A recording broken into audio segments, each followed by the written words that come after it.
You ask Tiger to calculate. This deals with linear inequalities with one unknown.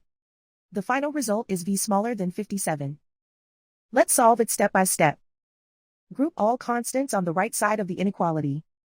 Add 14 to both sides.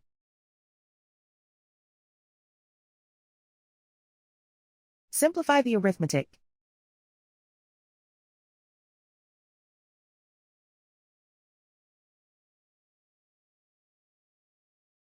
Isolate the v. Multiply both sides by 3.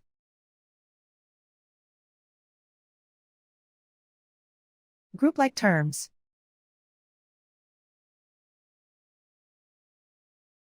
Multiply the coefficients.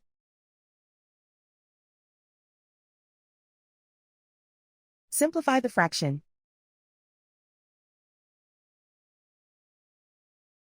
Simplify the arithmetic.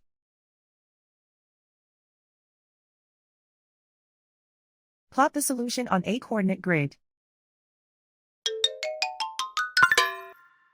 And so the final result is v smaller than 57.